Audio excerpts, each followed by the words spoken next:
Bien voilà, nous poursuivons. Donc nous allons bien connaître Matthieu 5, qui, depuis des générations, est reconnu comme les béatitudes. D'ailleurs, même les regroupements qui ne sont pas nécessairement des regroupements de croyants connaissent cela. Il y a des expressions qui s'appellent la règle d'or. Donc, Matthieu 5 est une série d'enseignements que le Seigneur a fait. Et comme je mentionnais, c'est pas que c'est devenu dans la même séquence que nous le voyons ici. Ça peut s'être échelonné sur plusieurs semaines et même plusieurs mois et qui a été regroupé par l'auteur. Ce matin, ce que nous avons, c'est au verset 8. « Heureux ceux qui ont le cœur pur, car ils verront Dieu. » Nous abordons ici la partie centrale de ce qu'on appelle les béatitudes. Et ça va d'ailleurs jusqu'au verset 12, 11. Et 12, c'est aussi, on peut l'inclure. Donc, on entre dans le cœur de ce qu'on appelle les béatitudes, et elles s'adressent à ceux et celles qui ont pris la décision de vivre la vie chrétienne sans compromis. Et là, c'est large comme sujet, mais on va se limiter à cela. Je pense qu'on peut comprendre dans notre vie personnelle ce que peut être un compromis dans notre vie. Et cette béatitude s'adresse au cœur de la personne qui prétend être chrétienne ou chrétien. Donc, prétendre ici n'est pas péjoratif, c'est ce qu'on déclare, ce qu'on dit. Tout débute à ce niveau, c'est-à-dire le cœur. Tout se poursuit à ce niveau, le cœur. Et tout sort à ce niveau, le cœur.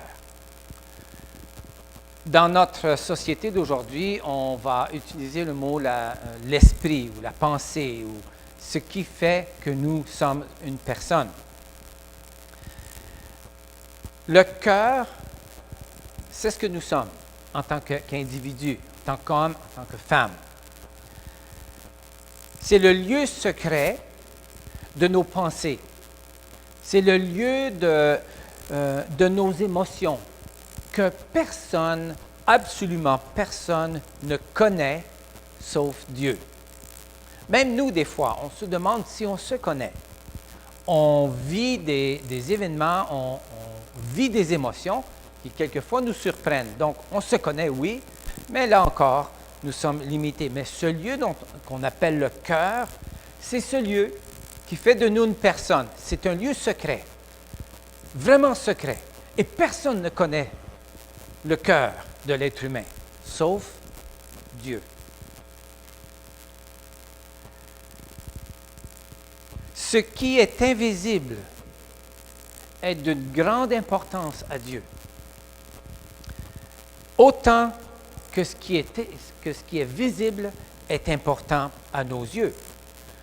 Ce qui est invisible, ce qui est secret, est d'une extrême importance aux yeux de Dieu. Dans le premier livre de Samuel, au chapitre 16, le verset 7, le contexte, c'est que Dieu avait décidé de choisir un roi. Et là, on regardait parmi une famille. Et Dieu a dit et a déclaré à Samuel ceci. Et on le connaît, et c'est bien de nous le rappeler. Les hommes, les êtres humains, mais ici le contexte, c'est les hommes s'arrêtent aux apparences. Mais moi, c'est Dieu qui parle, je vois jusqu'au fond du cœur. C'est vrai, la première impression, donc je pense que certaines d'entre vous êtes allés pour une entrevue d'emploi. Écoutez, on s'arrange un peu. La première impression, lorsque vous ouvrez la porte du patron, c'est ce qui va le frapper. Si on arrive bien arrangé, avec une mine qui est reposée, il y aura déjà là une première impression qui est positive. Si on arrive tout débraillé, c'est une autre impression. Dieu dit, Dieu ne regarde pas à ce qui est apparent, mais il regarde au fond, jusqu'au fond du cœur de la personne. Ça peut nous réjouir ou ça peut aussi nous faire peur. Parce que là se situent tous les secrets de notre vie. Et Dieu voit.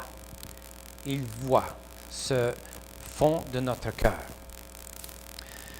Et l'auteur du livre des Proverbes dit, je cite au chapitre 15, le verset 11, « Le Seigneur sait ce qui se passe même au fond du monde des morts. » Et il dit, à plus forte raison, connaît-il toutes les pensées des hommes.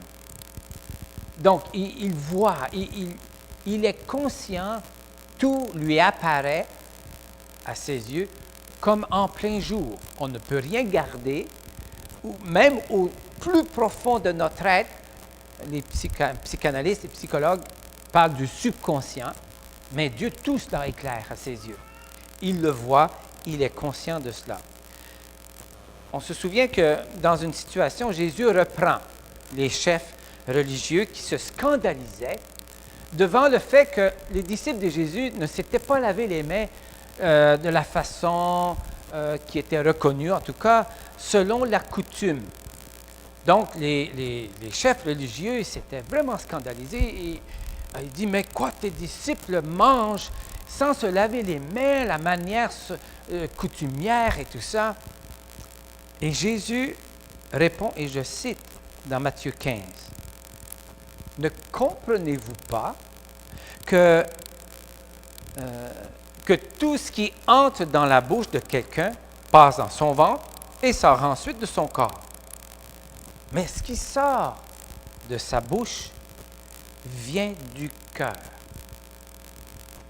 Et c'est cela qui rend l'homme impur. Car de son cœur viennent les mauvaises pensées qui le poussent à tuer, commettre l'adultère, vivre dans l'immoralité, voler, prononcer de faux témoignages et dire du mal des autres. Voilà ce qui rend l'homme impur. Mais manger sans laver les mains d'une façon coutumière, cela ne rend pas l'homme impur. En tout cas, il ne m'a pas vu hier quand j'ai pris mon lunch. Là, je n'aurais pas passé l'examen. Vous comprenez un petit peu là où il s'en va. Les apparences sont une chose. On ne va pas nier qu'il y a un bien dans l'apparence d'une personne. Mais là, ce que Dieu prend un intérêt tout particulier en moi, en nous, c'est notre cœur. Il faut d'abord mentionner qu'un cœur ne devient pas pur suite, par exemple, à l'accomplissement, à avoir accompli de bonnes choses. Et ça se fait, de très bonnes choses qui se font. Mais un cœur de l'être humain ne devient pas pur suite à cela, ou, par exemple, ne devient pas pur suite à des exploits extraordinaires. Il y a eu régulièrement, au niveau et canadien et provincial, la remise de médailles pour bravoure. Je ne sais pas si vous avez déjà vu ça, mais c'est incroyable ce que les gens font. En acte, ils n'y pensent pas sur le coup. Sortir une personne d'une voiture en flammes, c'est pratiquement suicidaire. Il y a des situations où l'être humain va poser un geste et ensuite il va y penser. Et c'est par la suite qu'il a peur. Mais sur le moment, il va poser un geste qui va sauver la vie d'une personne. Et ça, ce sont des actes de bravoure, des actes extraordinaires. Mais ce n'est pas ça qui va rendre le cœur de l'être humain pur. Un cœur devient pur. On va voir un petit peu plus loin sa signification, mais je veux juste dire que devient pur à cause de Jésus-Christ et à cause de ce qu'il a accompli à la croix. Un cœur pur est un cœur complètement renouvelé, totalement renouvelé. Et seuls la conversion, c'est une expression que nous utilisons pour signifier lorsqu'on se tourne vers le Seigneur et on lui remet notre vie. On s'en remet à lui, il nous donne sa vie. Il y a conversion, il y a nouvelle naissance, nouvelle création. Et c'est à ce moment-là que cela survient. Et nous lisons dans 2 Corinthiens 5, 17, « Dès que quelqu'un est uni à Christ, il est un être nouveau. » Et dans Galates 6, 16, il est dit, ce qui importe finalement, ce qui est important, ce qui est crucial, c'est d'être une nouvelle créature. Le mot pur, heureux, ceux qui ont le cœur pur, car ils verront Dieu. Et le mot pur porte l'idée, comme s'il transporte avec ce mot, il y a une idée de simplicité, il y a l'idée de propre, il y a l'idée de sans mélange. On lit au travers de l'Écriture ce mot, on le reconnaît, on le voit, et ça signifie cela. Et le mot grec, ici à l'original, est utilisé, c'est le même mot qui est utilisé, vous vous souvenez la parabole où il va vanner, vous savez ce que c'est vanner? Aujourd'hui, on a d'autres moyens, mais c'est la paille qui est attachée au grain, on vanne, c'est-à-dire qu'on sépare les deux.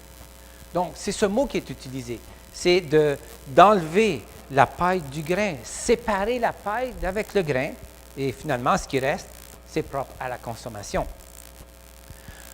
Un cœur pur n'a pas de matière mélangée. Si on veut le traduire, par exemple, de cette façon, c'est ce qui est sans mélange. Il n'y a pas d'alliage avec d'autres attaches. On va voir tout à l'heure un verset qui explique bien cela. Un exemple. J'ai deux exemples, mais je pense qu'on pourrait utiliser, beaucoup d'entre nous, des exemples. Par exemple, je déclare être un croyant, je suis présent dans les rencontres, et pour indiquer, en tout cas pour faire paraître que je suis un chrétien. J'utilise le mot chrétien dans son sens peut-être plus précis, c'est-à-dire une personne qui appartient à Jésus-Christ. Donc, je déclare cela, mais en même temps, j'ai une implication active dans ce qu'on appelle l'ésotérisme. Et ça peut venir de bien des directions. C'est pas seulement d'aller au salon d'ésotérisme de Montréal, mais tout ce qui touche, ce qui appartient à l'obscurité, l'ésotérisme. Donc, un mélange. Un autre exemple. Je déclare, oui, je suis chrétien. Je fais partie de telle activité, etc. Mais je vis un mensonge. Je vis ce qui n'est pas vrai dans ma vie. Mélange. On ne peut pas mélanger les deux. Et voilà que dans le livre de Daniel, chapitre 2, verset 33, ce que j'aimerais, lisez ce qui précède. Bien entendu, Daniel, le roi Nabuchodonosor, il y a un rêve, et puis il y a les devins, les magiciens n'arrivent pas à lui dire même ce qu'il a rêvé, parce que le roi Nabuchodonosor, il leur a dit, « Dites-moi ce que j'ai rêvé. » Et là, il dit, on ne peut pas, parce que dis-nous au moins ce que tu as rêvé, puis là, on va te donner l'explication. Il dit, non, vous allez me dire ce que j'ai rêvé. Et là, il a piqué une colère. Il a ordonné qu'ils soient tous tués. En tout cas, c'est comme ça que ça fonctionnait. Et là, Daniel entend dire cela. Et donc, il dit à son chef, il dit, donne-moi le temps et je vais lui dire, je vais lui donner l'explication de son rêve. En tout cas, lisez chapitre 1, chapitre 2 et de Daniel. Notez-le. Et vous allez voir, c'est toute une histoire. Et là, Daniel, Dieu le lui révèle. Il lui dit, et Daniel se présente au roi, il lui dit ce que c'est. Il dit, voilà ton rêve.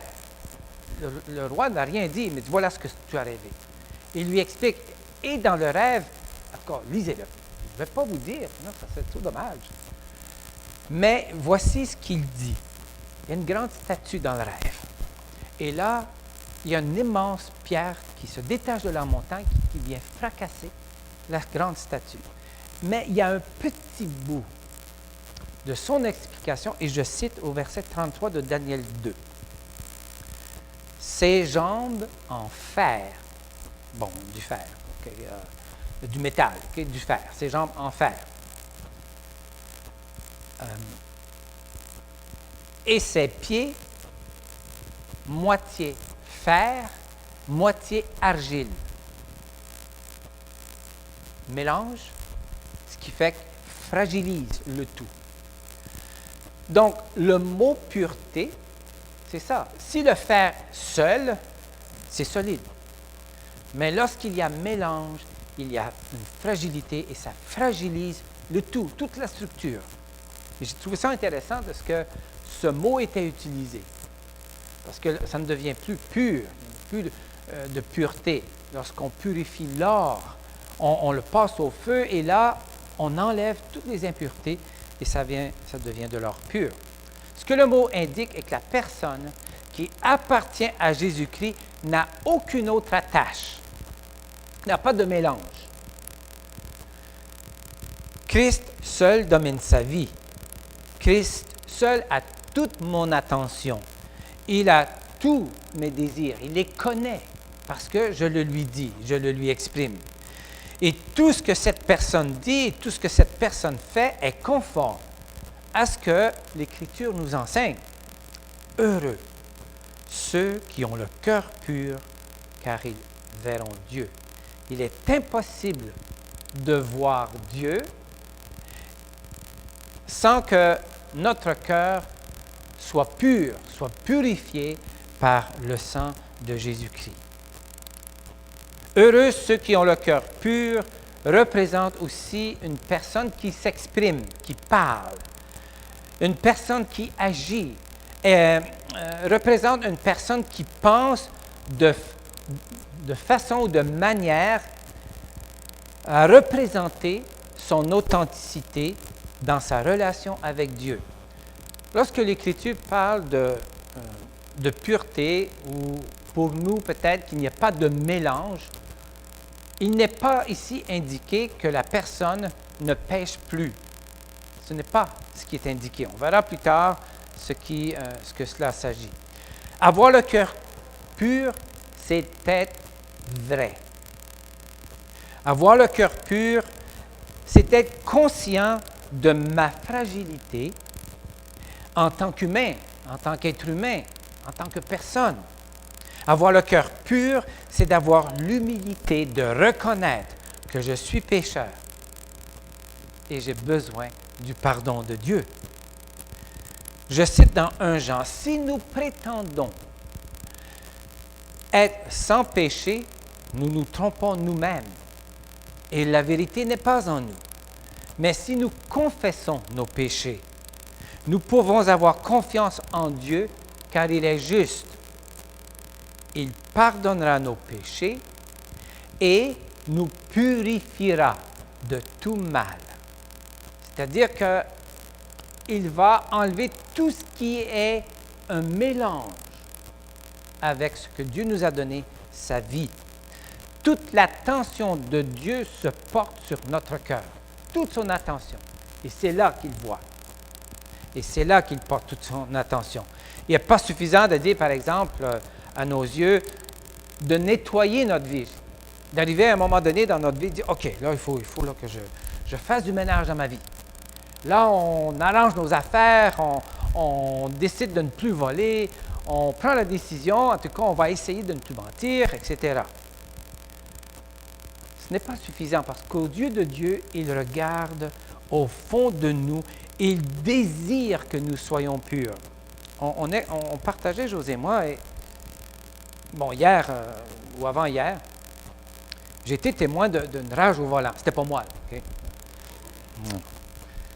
Mais ça m'a fait vraiment peur. Quand vous voyez ça, là, heureusement, ils étaient plus loin en avant. Mais là, on m'a doublé. Et là, les voitures, c'était comme ça. Et j'ai aussi expérimenté la semaine dernière là où j'ai fait un funérailles, j'ai été celui qui a présidé aux funérailles. L'amertume dans le cœur de certaines personnes. Et à prime abord, l'apparence démontrait autre chose, mais lorsqu'on prend le temps et les choses ressortaient. La semaine dernière, j'ai mentionné que tout acte de bonté sur terre, aujourd'hui, est un acte de Dieu. L'être humain ne peut pas générer. Il n'est pas capable de générer ce qui est bien, ce qui est bon. Et quand ça se passe, c'est un acte de Dieu, même parmi ceux et celles qui ne connaissent pas Dieu. Tout acte qui est bon, qui est honorable, est un acte de Dieu. Dieu ne veut pas simplement que nous nous débarrassions de nos mauvaises habitudes. C'est bien, c'est pas à mettre de côté, bien entendu. Mais parce que notre cœur était sale, parce que notre cœur était plein de pourriture, de façade, d'apparence qui blanchit, et qu'il était, lui, le seul à nous rendre purs, lui seul pouvait nous purifier de nous-mêmes. Il peut seulement, lui seul peut nous purifier de nous-mêmes. Il est venu pour nous purifier de notre culpabilité, pour nous purifier de nos sentiments, ces sentiments défaitistes que nous avons, de nous purifier pour que nous puissions aller directement à Dieu, qui est notre Père. J'aimerais que nous lisions, je vous invite à ouvrir dans Éphésiens chapitre 4. Heureux ceux qui ont le cœur pur, car ils verront Dieu. Éphésiens chapitre 4, il y a là une description de ces paroles de Jésus, le cœur pur. Et je vais lire à partir du verset 17. Donc, j'ai une version de français courant qui peut être différente de votre version, mais c'est bien parce que ça va nous permettre d'avoir différents angles de cette lecture. Donc, l'apôtre Paul écrit à cette église qui est située à Éphèse. C'est une région. Et voici ce qu'il écrit. « Voici donc ce que je vous demande avec insistance. Au nom du Seigneur, ne vous conduisez plus comme les païens, que leurs pensées mènent au néant. Ils refusent de comprendre. Ils n'ont aucune part à la vie qui vient de Dieu parce qu'ils sont complètement ignorants et profondément endurcis. Ils ont perdu tout sentiment de honte.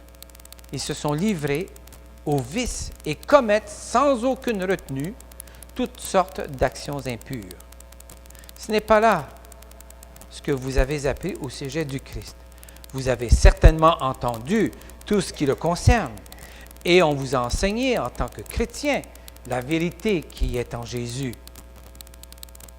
Vous devez donc, en renonçant à votre conduite passée, vous débarrasser de votre vieille nature que ces désirs trompeurs mènent à la ruine.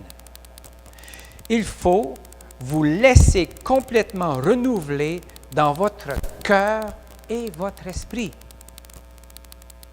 Revêtez-vous de la nouvelle nature créée à la ressemblance de Dieu et qui se manifeste dans la vie juste et sainte qu'inspire la vérité. C'est pourquoi rejetez le mensonge. Que chacun dise la vérité à son prochain, car nous sommes tous membres d'un même corps. Si vous vous mettez en colère, ne péchez pas. Que votre colère s'apaise avant le coucher du soleil. Il parle ici de réconciliation, il faut le comprendre dans ce contexte. Ne donnez pas au diable l'occasion de vous dominer. Que celui qui volait cesse de voler. Qu'il se mette à travailler, de ses propres mains pour gagner honnêtement sa vie et avoir ainsi de quoi aider les pauvres. Qu'aucune parole mauvaise ne sorte de votre bouche. Dites seulement des paroles utiles, qui répondent à un besoin et encouragent autrui, pour faire ainsi du bien à ceux qui vous entendent. N'attristez pas le Saint-Esprit que Dieu vous a accordé. Il est la garantie que le jour viendra où Dieu vous délivrera complètement du mal. Chassez loin de vous tout sentiment amer, toute irritation, toute colère, ainsi que les cris et les insultes. Abstenez-vous de toute forme de méchanceté. Soyez bons. Soyez bons et pleins d'affection les uns pour les autres. Pardonnez-vous réciproquement, comme Dieu vous a pardonné par le Christ. On a ici une description de la pureté. Heureux ceux qui ont le cœur pur, car ils verront Dieu. Les commentateurs sont un peu indécis quant à la portée de cette béatitude, mais je crois qu'il y a une simplicité dans ces paroles. C'est bien entendu qu'on ne peut pas avoir un cœur pur sans avoir été complètement transformé et recevoir de Christ sa vie et d'avoir une nouvelle nature, une vie qui est nouvelle, qu'on appelle la conversion. Mais aussi, il y a le chemin faisant. Et il nous appelle à être purs dans nos paroles, à être purs dans nos actions. Heureux. Heureux êtes-vous qui avez le cœur pur, car vous verrez Dieu. Vous verrez Dieu en action dans votre vie. Et vous verrez Dieu lorsque le jour de votre mort viendra. Il y a les deux aspects qui sont très importants. Prions ensemble. Seigneur Jésus, nous te remercions pour ces paroles que tu nous as laissées qui transcendent les âges, qui transcendent les coutumes, qui transcendent nos habitudes, qui transcendent, Seigneur, nos arrière-plans, nos traditions, et qui va au-delà, Seigneur, de ce que nous croyons être bon et vrai. Nous voulons te remercier ce matin, Seigneur, pour ces paroles qui nous rappellent à nouveau et combien nous avons besoin de nous rappeler ces choses. Que tu nous demandes d'avoir un cœur pur, pur devant toi, mais aussi un cœur pur, sans mélange, et d'être complètement attaché à toi. Notre prière ce matin, c'est nous reconnaissons notre fragilité et nous te demandons de nous accompagner sur ce chemin de la pureté.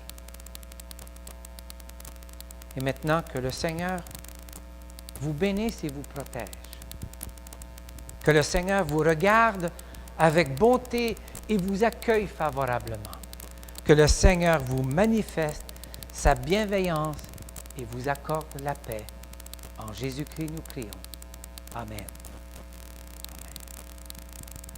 Donc, nous nous retrouvons dans une quinzaine de minutes.